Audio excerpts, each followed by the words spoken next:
رسول اللہ صلی اللہ علیہ وآلہ وسلم نے ایک موقع پر ارشاد فرمایا کہ اذا صلیتم علی المیت، جب تم جنازہ پڑھو میت پر تو اس کے لیے اخلاص کے ساتھ دعا کرو۔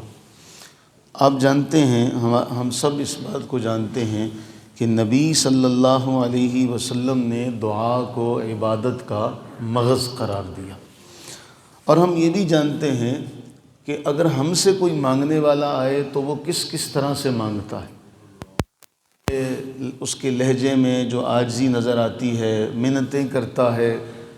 ہمیں بھی دعا مانگنے کا حکم دیا گیا تھا، بدقسمتی سے ہم دعا پڑھتے ہیں، مانگتے نہیں ہیں۔ اب جب ہمیں اس کام پہ لگایا کہ جی دعا پڑھنی ہے، تو پھر ہم ایک ہی دعا کو ہم نے اپنی ساری زندگی گزر گئی، بس ایک دعا کو ہم نے یاد کیا اور اس کو بھی ہم نے پڑھتے ہوئے گزار دیا۔ اگر یہی ہم مانگنے کے انداز میں پڑھیں تو آپ مجھے بتائیے، اگر کسی کو پتہ چلے کہ یہ سورہ فاتحہ، جس کے بارے ہم نے کئی بار پڑھا کہ اللہ تعالیٰ جل وعلا نے ارشاد فرمایا کہ میرے اور میرے بندے کے درمیان تقسیم ہے، تو وہ کیسے تیزی سے پڑھے گا؟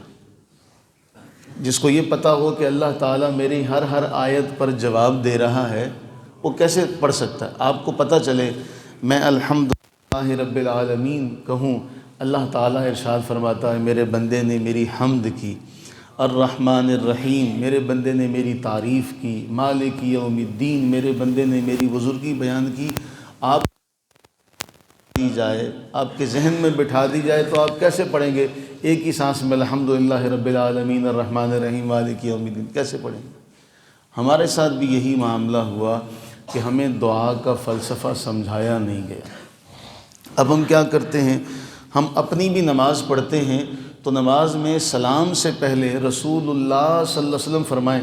دیکھیے، ایک آدمی کہتا ہے میں مانگ رہا ہوں، میں مانگ رہا ہوں، ایک طرف مالک یہ کہتے ہیں، سائیں کہہ دیں اب تیرا جو جی چاہتا ہے مانگ، اب تیرا جو جی چاہتا ہے۔ یہ الفاظ ہیں حدیث پاک میں کہ فرمایا ایھا المصلی، اے نمازی اب تیرا جو جی چاہے مانگ۔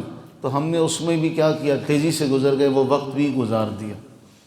اسی طرح جنازہ ہے، ہم نے آج جنازے کی جو دعا پڑھنی ہے، ہمارے ہاں وہ مشہور دعا ہے، لیکن رسول اللہ صلی اللہ علیہ وسلم نے ہم نے وہ ساری دعائیں سکھائیں۔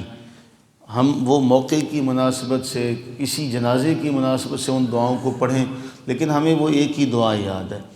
ہم اس دعا کا انکار نہیں کرتے، وہ بھی حدیث سے ثابت ہے، لیکن اس دعا میں براہ راست جس کا جنازہ آپ پڑھنے آئے ہیں اس کے لیے آپ نے کیا مانگا؟ آپ جنازے پر گئے، ہم نے دعا مغفر لحینا و میتنا، اے اللہ ہمارے زندوں کو بخش دے، ہمارے فوت شدگان کو بخش دے، ہمارے حاضروں کو بخش دے، ہمارے غائبوں کو بخش دے، ہمارے بڑوں کو بخش دے، چھوٹوں کو بخش دے، مردوں کو بخش دے، عورتوں کو بخش دے۔ ہم میں سے جسے زندہ رکھے دین پر زندہ رکھنا، جسے فوت کرے اسے دین پر فوت کرنا۔ اللہ اکبر کہہ کے سلام پھیر دیا۔ اب اس دعا میں جو ہمارے سامنے میت تھی، جس کے لیے ہم نے سفر بھی کیا، ایک شہر سے دوسرے شہر گئے، وقت نکالا، اس کے لیے ہم نے معذرت کے ساتھ، ہمارے بعض بزرگ کہتے ہیں ہم جھٹکا دیتے۔ وہ دعا اگر ہم یاد کریں، جو آج کی حدیث ہے، حضرت ابو ہریرہ رضی اللہ عنہ سے کسی نے سوال کیا، کیف سمعت رسول اللہ صلی اللہ علیہ وسلم یصلی علی الجنازہ، کیسے آپ نے دیکھا کہ رسول اللہ صلی اللہ علیہ وسلم جنازہ پڑھتے تھے؟ آپ نے کوئی بات سنی، کوئی دعا سنی؟ حضور نے جنازہ کیسے پڑھا تھا؟ کہا ہاں میں تمہیں بتاتا ہوں کہ حضور نے جنازے میں دعا کون سی پڑھی تھی۔ اب وہ ایک دعا کا جو الفاظ ہیں اس کا ترجمہ بھی ذہن میں رکھیے گا۔ رسول صلی اللہ علیہ وسلم جب جنازہ پڑھتے تو جنازے میں آپ نے یہ دعا پڑھی، اللہم انت ربھا۔ اب وہ اللہم اغفر لحینا کی جگہ یہ دعا بھی ہے۔ وہ ہم نے، آپ کو یاد ہوگا رمضان میں 16-17 دعائیں تھیں جو ہم نے پڑھی تھی، ان میں سے ایک دعا یہ ہے، اللہم انت ربھا، اے اللہ تو اس کا رب ہے، وانت خلقتھا، تو نے اس کو پیدا کیا ہے۔ اب یہ جو سامنے میت پڑی ہے اس کے لیے دعا مانگی جا رہی ہے، یا اللہ تو اس کا رب ہے، اس کو پیدا تو نے کیا ہے، وانت ہدیتھا للاسلام، اس کو اسلام کی طرف ہدایت بھی تو نے دی، وَأَنْتَ قَبَضْتَ رُوحَهَا، اس کی روح کو قبض بھی تو نے فرمایا، وَأَنْتَ أَعْلَمُ بِسِرِّهَا وَعَلَانِيَتِهَا، اس کے ظاہر کو بھی تو جانتا ہے، اس کے باطن کو بھی تو جانتا ہے، اس نے جو ظاہراً معاملات کیے وہ بھی تیرے علم میں ہیں، جو پوشیدہ کیے وہ بھی تو جانتا ہے۔ جئنا شفعاء، اے اللہ ہم اس کے سفارشی بن کے آئے ہیں۔ جئنا شفعاء، اے اللہ ہم سارے نمازی اس کے سفارشی بن کے آئے ہیں۔ فاغفر لہا، اے اللہ اس کو بخش دے۔ کیسے الفاظ ہیں دعا کے، اے اللہ اس کو پیدا تو نے کیا، اس کو پیدا تو نے کیا، اس کو ہدایت کی طرف تو نے اس کی رہنمائی کی، تو اس کا رب ہے، اس کو فوت بھی تو کر رہا ہے، اس کے ظاہر کو بھی تو جانتا ہے، اس کے باطن کو بھی جانتا ہے۔ ہم آئے ہیں تیرے پاس، ہم حاضر ہوئے ہیں تیرے پاس۔ جئنا، ہم آئے ہیں اس لیے تاکہ اس کے لیے دعا کریں۔ یہ دعا اللہ کے نبی علیہ السلام سے، لیکن ہماری بدقسمتی کہ ہمیں یہ نہ بتایا گیا، نہ ہمیں سکھایا گیا، اور نہ ہم نے اس بارے میں کوشش کی۔ ایک اور دعا اللہ کے نبی علیہ السلام سے کہ میت کا نام لیا جائے، مرنے والے کا، مثال کے طور پر زید کا جنازہ ہے، شخص کوئی فوت ہوا، اس کا نام، اب دیکھیں نا جس کی جنازے میں ہم جا رہے ہیں ہمیں پتہ ہے یہ اس کا نام کیا ہے، یہ فوت کون ہوا ہے، تو رسول اللہ صلی اللہ علیہ وسلم نام لے کر دعا کرتے۔ آج بھی ہمارے لیے یہ حدیث ہے، اللہم انا زید، اے اللہ یہ زید فی ذمتی کا، اب یہ تیرے حوالے ہے، اے اللہ اب یہ میت، وحبلی جوارے کا، اب یہ تیری رحم و کرم پر ہے، تیری رحم میں تیری رسی رحمت کی اس کو چاہیے۔ فقہی من فتنۃ القبر وعذاب النار، اے باری تعالیٰ اب اسے عذاب قبر سے بچا، اسے عذاب نار سے بچا۔ وانت اہل الوفا، اے باری تعالیٰ تو تو وفا کرنے والا ہے، تو حق ہے۔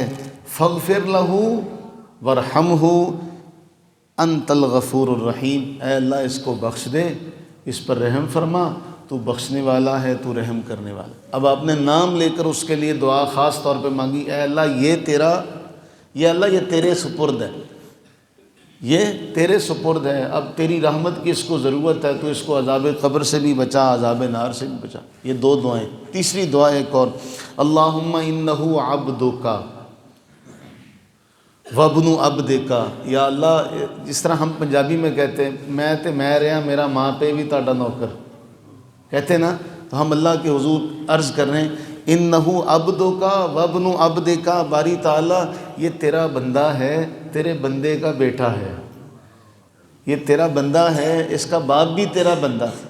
کیسے اپنے آپ کی عاجزی کا، پھر کہا کانا یشہد اللہ الہ الا انت وان محمدن عبدک ورسولک، اے اللہ یہ گواہی دیتا تھا، یہ گواہی دیتا تھا کہ اللہ کے سوا کوئی معبود نہیں، یہ گواہی دیتا تھا کہ محمد صلی اللہ علیہ وسلم تیرے بندے ہیں، تیرے رسول ہیں، وانت عالم بہ، تو بہتر جانتا ہے، تو بہتر جانتا ہے۔ اللہم ان کان محسنا فزد فی حسناتہ، اے اللہ اگر یہ نیک ہے، اس کی نیکیاں ہیں تو نیکیوں میں اضافہ فرما دے۔ وَإِن كَانَ مُسِيئًا، اگر یہ گناہ گار ہے، فَتَجَاوَزْ عَنْ سَيِّئَاتِهِ، اے اللہ اس کے گناہوں سے درگزر کر۔ پھر اللہم لا تحرمنا اجرہ، اے اللہ ہمیں بھی اجر سے محروم نہ رکھنا، اے اللہ ہمیں بھی اجر سے محروم نہ رکھنا۔ وَلَا تَفْتِنَّا بَعْدَهُ، ہمیں بھی اس کے بعد فتنے میں مبتلا نہ کرنا۔ تو وہ دعائیں جو ہم میت کے لیے مانگے، حضور نے فرمایا تھا اخلاص کے ساتھ دعا مانگو، تو ہمیں وہ اخلاص نظر نہیں آتا۔ اللہ تعالیٰ سے دعا فرمائیں، ہم مر گئے ہمارے اوپر بھی ایسے ہی آئیں گے نا، وہ بھی آ کے ایسے ہی 2 منٹ نہیں لگیں گے، اللہ اکبر اللہ اکبر اللہ اکبر اللہ اکبر، السلام علیکم ورحمۃ اللہ، السلام علیکم ورحمۃ اللہ۔ اور ہم اس وقت رسول اللہ صلی اللہ علیہ وسلم نے فرمایا تھا کہ میت ایسے ہوتی ہے، مردہ ایسے ہوتا ہے جیسے کوئی پانی میں ڈوب رہا ہو، کالغیث المتغوث، فریاد کر رہا ہو۔ ہم سب دیکھ تو رہے ہوں گے نا، یہ سارے ہمارے بھائی سب ہم ہی نا، یہ سب آئے، انہوں نے کیا پڑھا میرے لیے؟ اللہ سے دعا کریں کہ اللہ تعالی ہمیں دعا کا فلسفہ، دعا کی اہمیت سمجھنے کی توفیق عطا فرمائے۔ اللہ